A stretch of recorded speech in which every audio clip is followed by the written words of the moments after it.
Hi everyone, welcome to my channel. I'm Elena. Today I'm going to be talking about all the books that I've read during high school for English class. And I'm going to rank them by actually good. These are the books that are, you know, actually good. Books that maybe I wouldn't have read on my own, maybe I would have, but either way, I ended up liking them. Not bad is basically what it sounds like. Not bad. Meh is just like, you know, they were fine. Didn't really have any impact on me. They were just like, meh. And then no thoughts is honestly, I don't really remember these ones, which is why they have a whole category because some of them I read like 4 years ago. So, yeah. And then why is just like, why would they make children read this book? It just doesn't make sense. And I'll be trying to go in order. So, first, let's see, where is it? Oh, yes. First was Neverwhere by Neil Gaiman. This book I read the summer before ninth grade. We could either read Neverwhere by Neil Gaiman or Where'd You Go, Bernadette? And I decided Neverwhere was more my thing as a fantasy loving teenager. Neverwhere is definitely more my speed. I'd say it's not bad. For school book, it was good. I was excited, but overall, it was fine. I liked the character Door a lot more than I liked the main guy, whose name that I don't even remember. Okay, then we read Catcher in the Rye, which I don't know. Okay.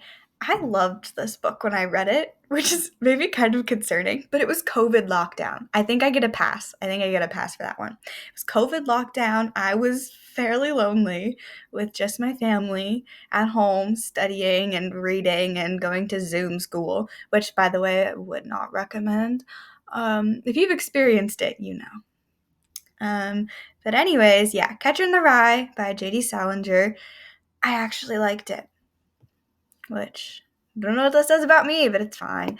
And then Antigone, I don't remember this at all.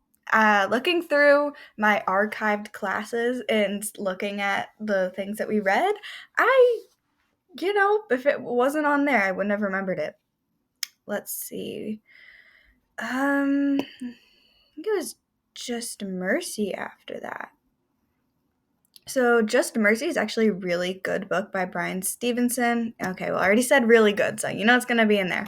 It's about this lawyer who, his whole mission, I suppose, is to get people off of death row, specifically black men who either got harsh punishments for something that they did that probably was undeserving of that, or who are on death row and are innocent.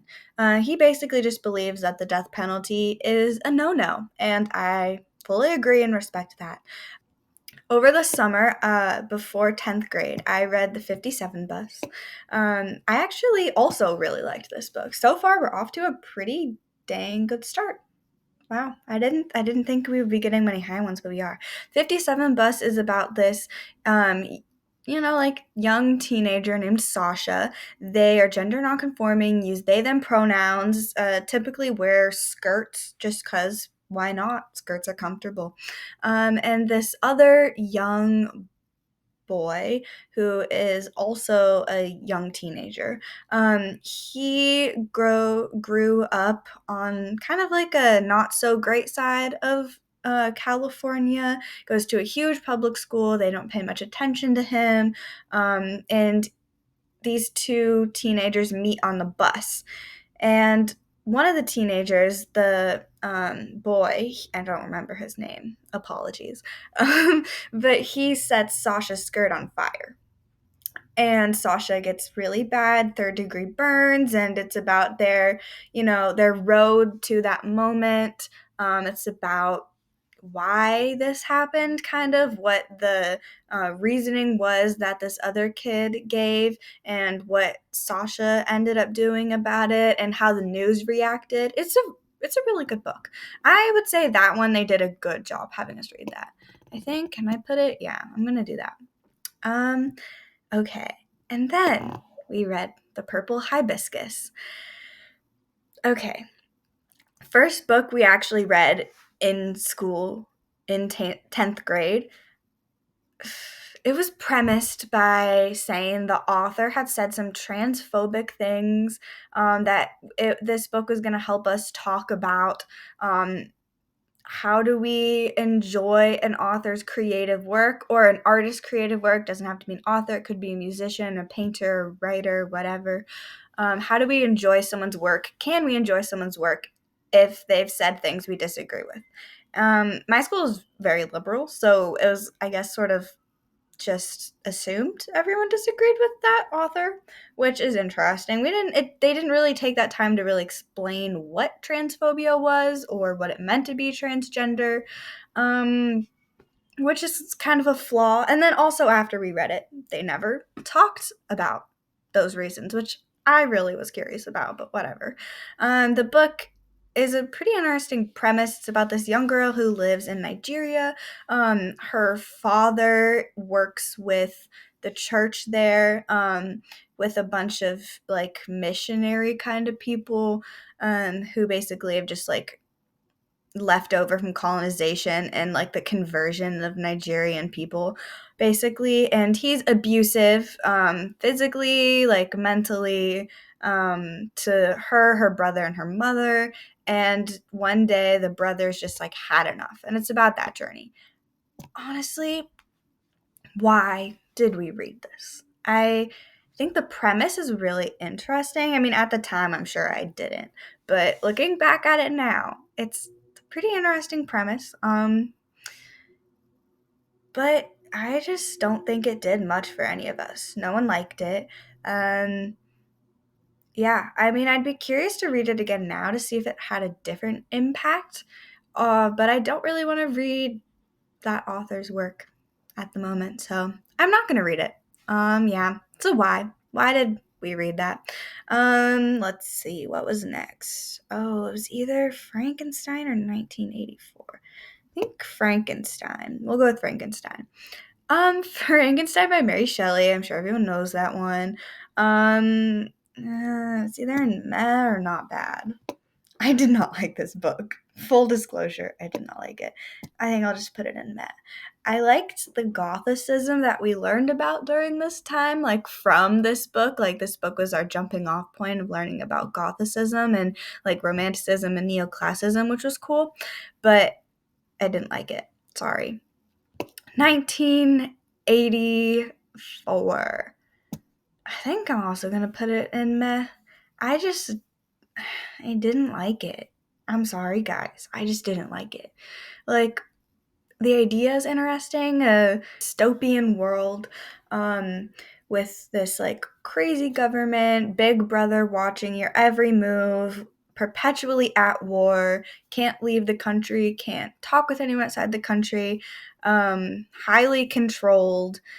It's an interesting concept. I really liked dystopian at this time, but I did not like this book. I didn't like the main character. He was boring as shit. Sorry, Winston, but you were. There's a book about his kind of girlfriend, accomplice person, Julia, which I would maybe think about reading. I would think about reading that before I would ever read 1984 again. I really could put it in why, because like, why do they make us read this? There's other books you could read. I think I'm just gonna leave it in meh. Okay, and then we read most of Outliers by Malcolm Gladwell for school. We did a unit at the end of the year where we had to pick a like impressive person, like someone like an outlier, and then we read part of this book to justify that we could use in our essay to justify why they were outliers. I didn't really get much out of it, and I think basically everything that he said could be sort of true for anyone, but also easily for none of them. Like 10,000 hours, like, yeah, okay, you need a lot of time on something. But also, some of them were like, you have to be born in this certain time, to be like a really good hockey player in Canada.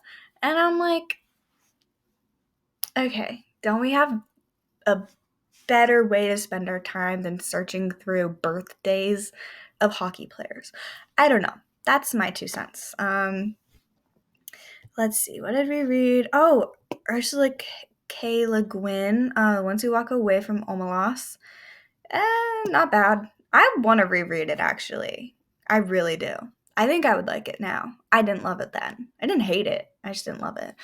Let's see. What's after that? Oh, now we're getting into last year's stuff. Ooh, fun. Okay. Over the summer, we read Into the Wild by John Krakauer? Something like that? I don't know. I don't know. It wasn't a bad book. I just don't understand why we read it.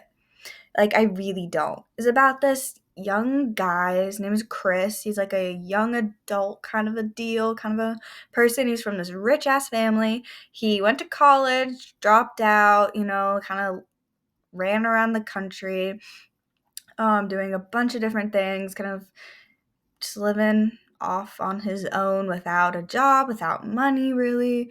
He made it up to Alaska, was doing great, living his life, having fun, doing, he basically just, hitchhiked all the way up there, which is also interesting. And then he ended up dying, and it's about his story. Don't remember if it's based off of a true story or not. Yeah, I don't remember. It's possible. Yeah, it was fine. Don't understand why we read it. Wasn't great. It's gonna go in the why section, even though it's not terrible. I just don't know why we read it. Don't know why we read it. Okay, A Raisin in the Sun. It was not bad. It was not bad. It wasn't bad. It was about this black family who, I don't remember when this was set in, maybe like the 70s. This kind of followed our discussion we had in class about the Harlem Renaissance. It's fine. It wasn't bad. Yeah, I thought the premise was interesting. Is this black family living in this really small house, it was an apartment, and they faced a lot of racism, and they were trying to buy this other house in this white neighborhood, and they obviously faced a lot of racism for trying to do that. It was fine. It's actually a play that we just read out. Yeah, not bad, not bad. Oh, The Great Gatsby. Yeah, it was also not bad. I think I'm gonna put it there. Also not bad. I think everyone knows about The Great Gatsby. Yeah, not bad. It's fine. It was, yeah, fairly good. Parts of it I liked, parts of it I didn't. That's really all I have to say. Okay, The Yellow Wallpaper by Charlotte Perkins Gilman. Also not bad. I feel like all these are just not bad. They're not good, but they're not bad.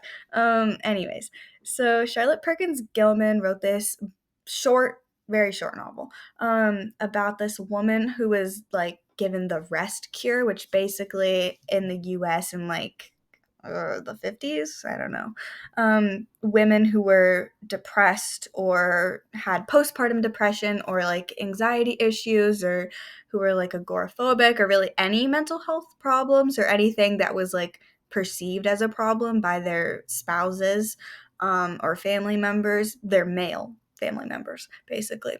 They were given this cure where they got to stay home all day and do nothing. Doesn't that really seem like it would help someone who's depressed? No. So yeah, I would like to read that again. She basically goes crazy, which is fun. But yeah, I would read it again. Okay, Everything I Never Told You.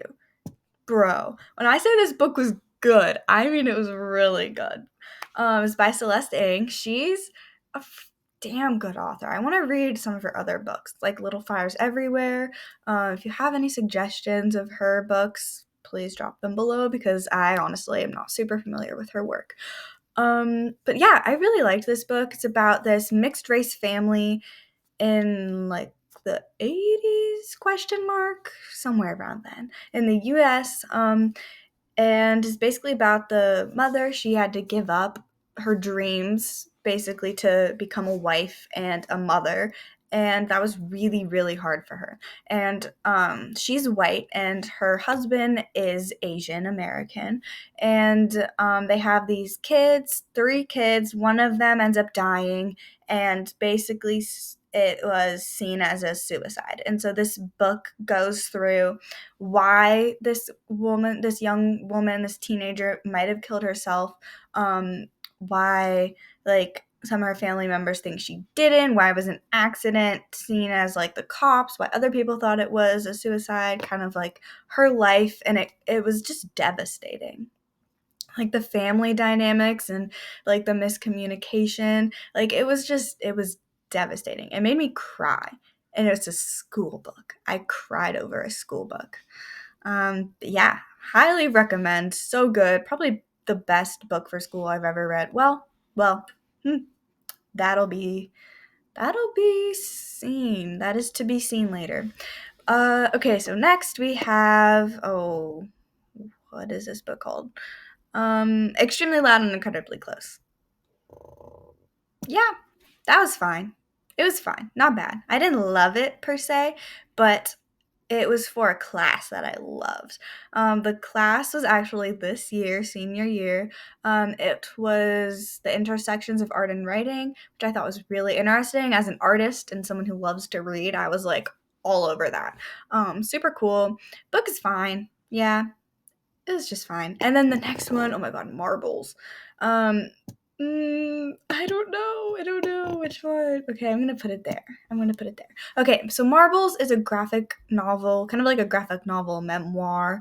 About this artist. She has bipolar disorder, which is basically like depression, where you get the really low lows, but then it's also an added bonus of really high highs, which is not good, you know? Feeling super great all the time, not needing to sleep, being really reckless, doing unsafe things. Yeah. So it's not everything that it might sound like it is. Um, excuse me. And it's basically about her struggle with bipolar disorder, being diagnosed and seeking treatment and kind of like coming to terms with that and wondering like, do I have to be crazy to be an artist? Like I just ugh, because I love that, because that is so true. Like so many musicians and artists and writers were like seen as these like crazy people, these like crazy geniuses, sort of, kind of a thing.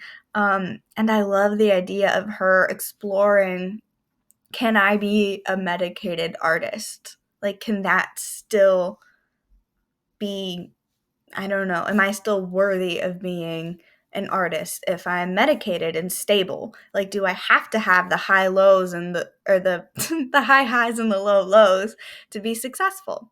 I loved that. So good. Okay. Home by Toni Morrison. Oh, actually, I liked this one. For a second, I was gonna be like, not a good book. No, I liked this one. Pretty good. Yeah, I would recommend it. It's a pretty light read.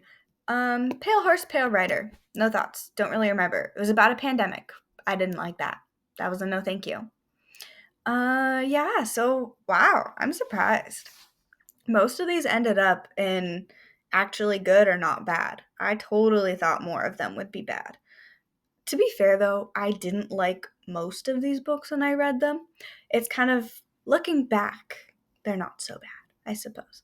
But yeah, thank you so much for coming to my video. Don't forget to subscribe and to hit the like button down below. And thank you so much for watching.